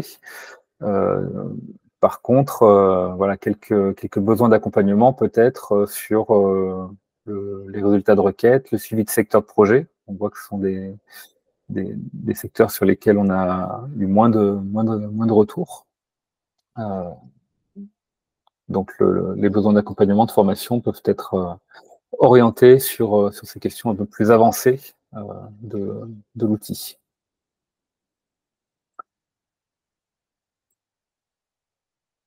Voilà, sur les difficultés, qu'est-ce qui est remonté? Donc des délais d'affichage un peu longs, ce que j'ai constaté également aujourd'hui. Alors peut-être moins dans la démonstration, au final, je suis un peu soulagé, mais j'étais un petit peu inquiet de la fluidité, mes doutes ont été levés. Mais voilà, parfois des petits problèmes liés au réseau, voilà, une surcharge serveur qui peuvent être peut-être améliorées. La question de la prise en main, et effectivement qui rejoint la question formation. Des difficultés, voilà, le fait de peu pratiquer peut-être est aussi limitant dans la capacité à se plonger dans l'outil, et peut-être par des temps de formation, vous pourriez davantage cerner les usages qui peuvent être faits et peut-être l'utiliser davantage. Encore une fois, c'est vraiment une opportunité pour les territoires adhérents des 5 EPFL et EPFL qui offrent un accès gratuit à ces outils pour leurs adhérents. Donc c'est voilà, c'est vraiment une opportunité et un intérêt à se former pour l'utiliser au mieux. Ensuite, les usages qui sont faits lorsque vous vous rendez sur MCMA. On voit qu'on a énormément d'utilisateurs qui sont plutôt en situation de consultation, d'information à la parcelle, identifier un propriétaire, obtenir les caractéristiques d'une parcelle, ce qui rejoint les témoignages qui ont été faits par Grand Chambéry, par la communauté de communes Cœur de Savoie ou par Agathe, dont l'usage revenait en grande partie sur de la consultation parcellaire. Les références de prix, également en troisième usage. Et enfin, les questions de gisement foncier et de stratégie foncière qui demeurent un peu moins utilisées ou identifiées, avec quelques marges de progrès, peut-être sur la formation, l'accompagnement sur ces sujets. On vous a sollicité également pour hiérarchiser les fonctionnalités qui répondaient le mieux à vos besoins, donc entre la visionneuse qui permet l'affichage de couches de données qui répond plutôt très bien aux attentes, la consultation d'informations parcellaires qui répond également très bien aux attentes et même qui dépasse les besoins pour certains qui n'ont pas besoin peut-être d'autant d'informations. Les suivis de secteurs personnalisés, donc mes parcelles, mes secteurs, dont on voit en pressant que le niveau de sans-avis est manifestement supérieur parce que ces personnes-là ne l'utilisent pas forcément. Et peut-être pour celles qui l'utilisent, un degré de réponse partielle, donc peut-être avoir qui pourrait être amélioré sur ces questions-là, tout comme sur les connaissances des transactions, où le faible niveau de réponse où l'insatisfaction peut être lue, même si globalement cela répond aux attentes des utilisateurs.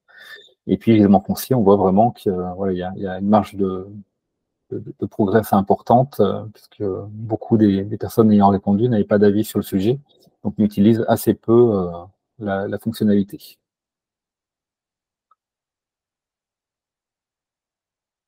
Ensuite, on a questionné sur l'appréciation sur des points spécifiques de l'application, qui sont la qualité de l'interface, la nouvelle interface, l'ergonomie, l'export PDF, les exports PDF et CSV, la capacité de consultation des prix, de requêter, et puis le suivi de l'action foncière qui rejoint un peu la lecture qu'on a fait précédemment, avec Donc cette nouvelle interface qui date d'un an tout juste, qui est jugée satisfaisante ou très satisfaisante. En tout cas, on n'a pas de point de non-satisfaction. De la même manière sur l'ergonomie, avec peut-être une expérience utilisateur qui est plutôt saluée.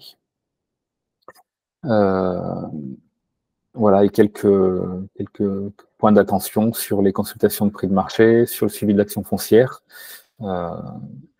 qui vient appuyer les dires précédents, à savoir plutôt l'accompagnement et le niveau les attentes relatives à la formation.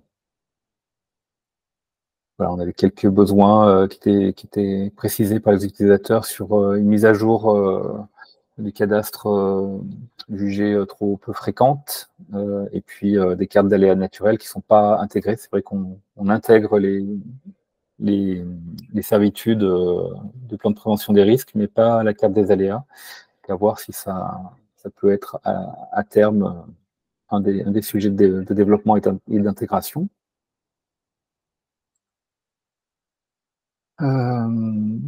Voilà, par rapport à l'expérience utilisateur, dans l'ensemble, on a quelques commentaires ponctuels, avec notamment ce club utilisateur qui est salué pour échanger et exploiter l'outil.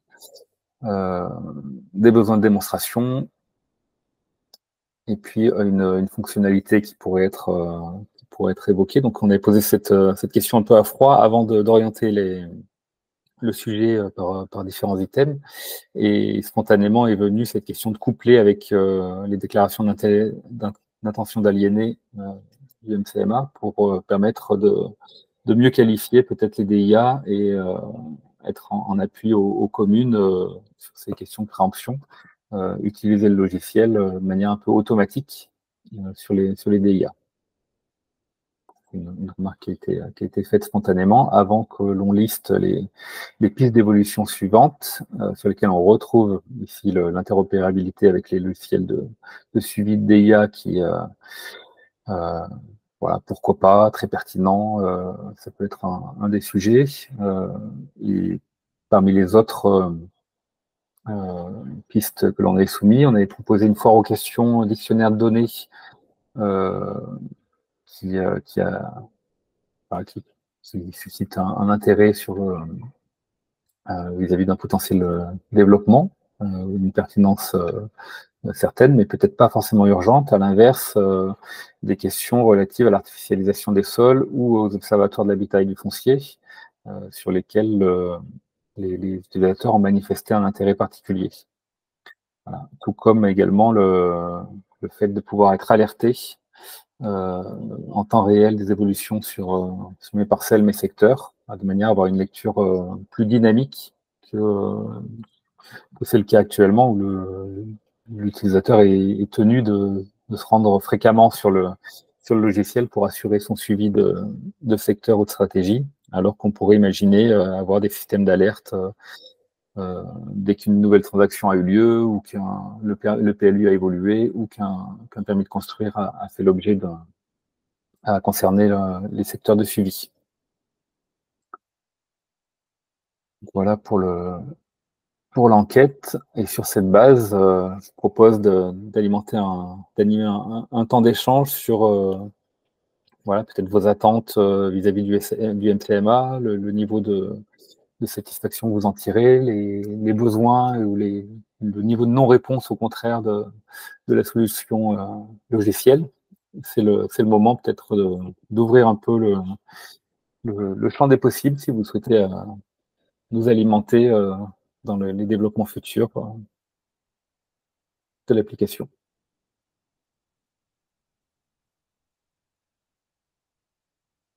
N'hésitez pas à poser vos questions dans le chat.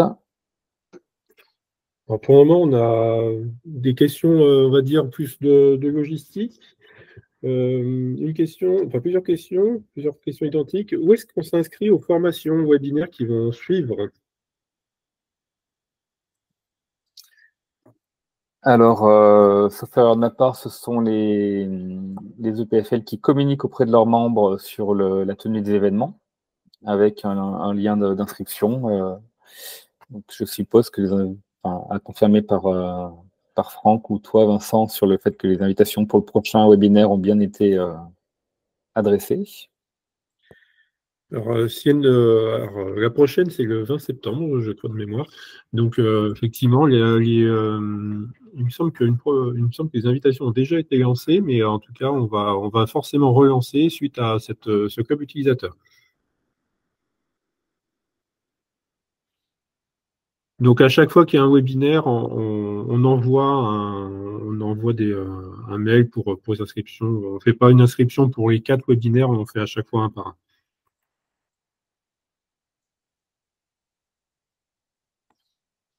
D'autres questions? Bonjour, on renoue l'enregistrement de cette présentation en plus du PowerPoint? La réponse est oui. Donc, le temps que l'on récupère le document, qu'on le vérifie si c'est à peu près audible et exploitable, et puis après, effectivement, on vous l'enverra. Il sera mis probablement en lien sur nos plateformes respectives. Après, on a une autre question. Est-ce qu'on peut afficher à l'écran simultanément plusieurs groupes de parcelles favorites? Donc, quand on parlait des secteurs tout à l'heure. Alors, des groupes de parcelles favorites, je ne pense pas que ce soit possible. Par contre, des secteurs de suivi, oui. Donc, si je me rends, par exemple, je vais reprendre la présentation sur le 73, plutôt sur le 74 parce qu'on a des secteurs. En parcelle de favorites, donc j'ai ici plusieurs groupes qui ont été préalablement créés. Ceux-ci ne peuvent pas être affichés de manière agrégée. On est obligé de les afficher un à un, ce qui est le cas par exemple sur ces différents secteurs. Mais voilà, donc la réponse sur les groupes de parcelles favorites est plutôt non. On interroge un ensemble de parcelles qui a été enregistré comme étant un groupe. Par contre, sur les secteurs, là, l'approche est différente, puisqu'on est vraiment sur le suivi d'un ensemble de secteurs qui répond à vos stratégies. Et d'une part, il est possible de les afficher, comme je l'ai fait tout à l'heure, via l'arborescence des couches. En affichant la couche secteur, ils apparaissent en bleu. Ce qui permet ensuite de les interroger en cliquant sur secteur ici et un à un de pouvoir ouvrir les fiches associées. Ou de les afficher par ce biais-là, enfin de les requêter par le biais du moteur de recherche des secteurs, indiquant la liste des secteurs obtenus et pouvoir peut-être les sélectionner, zoomer sur peut-être 2 d'entre eux, tout simplement. Donc là, on a un affichage peut-être qui sont un peu à l'autre bout de la commune. Si je cible sur un seul, voilà, je vais pouvoir ici afficher l'OAP S1, la Curia S1 et la S2 qui est juste à côté. Donc ces deux secteurs sont ici simultanément affichés dans l'interface cartographique.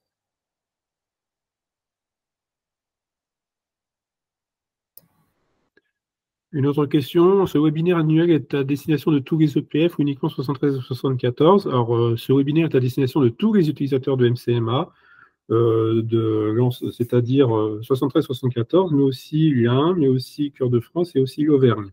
Donc après, on a choisi aujourd'hui de parler d'expériences utilisateurs qui étaient plutôt menées en Savoie et en Haute-Savoie, mais n'hésitez surtout pas, dans les autres territoires, à faire remonter vos expériences respectives pour qu'on puisse partager avec le groupe utilisateur. Ce sera avec grand plaisir que l'on évoquera d'autres cas concrets dans d'autres départements.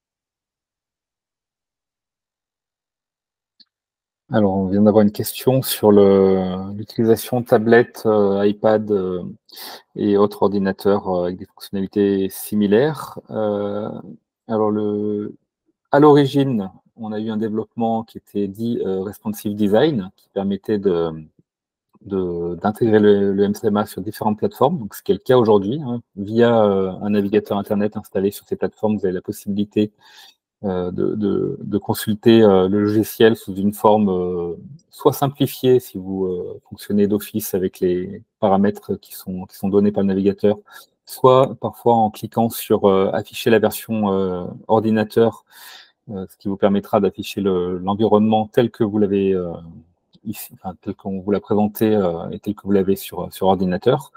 Donc théoriquement, on est sur un site, enfin, le MCMA reste un site internet, une application web qui permet d'être utilisée sur terminaux mobiles, et ce qui est notamment utile quand vous êtes sur le terrain, sur une parcelle. Il y a une fonction de localisation, de géolocalisation, si vous avez un terminal équipé d'une connexion type 4G, qui vous permet de vous localiser directement sur la parcelle et d'afficher les informations de visu in situ.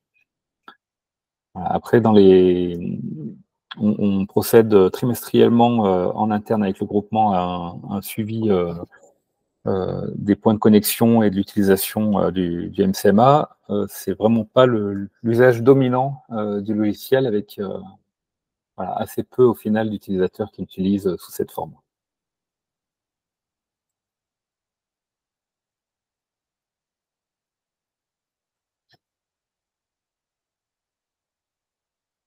N'hésitez pas si vous avez d'autres questions ou des besoins à combler qui pourraient être étudiés par le groupement de commande dans des développements futurs.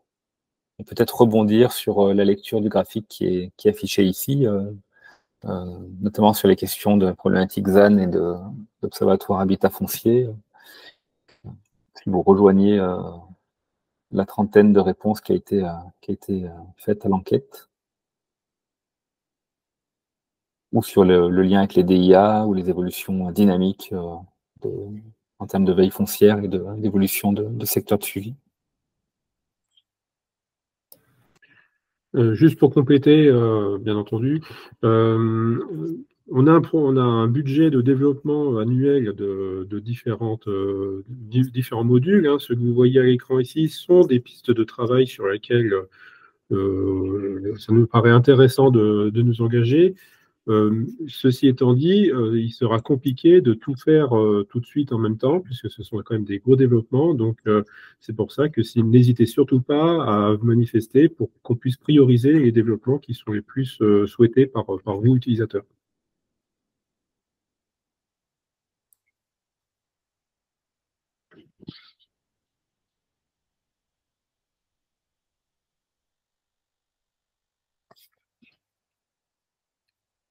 Voilà, si personne d'autre ne souhaite intervenir ou rebondir sur les présentations, je tiens à remercier les 4 témoins qui ont accepté de jouer le jeu de la présentation et pris un peu de temps pour la préparation. Donc, merci à tous les 4. Merci à tous pour vos connexions. On a été près de 80 participants au point haut du webinaire. Donc, merci beaucoup pour vos connexions et votre intérêt pour l'outil. Merci à vous. Merci, à très bientôt au cours de formation. Merci. Et au prochain webinaire, au club utilisateur. Merci. Au revoir à tous. Au revoir, bonne soirée à tous. Merci. Merci.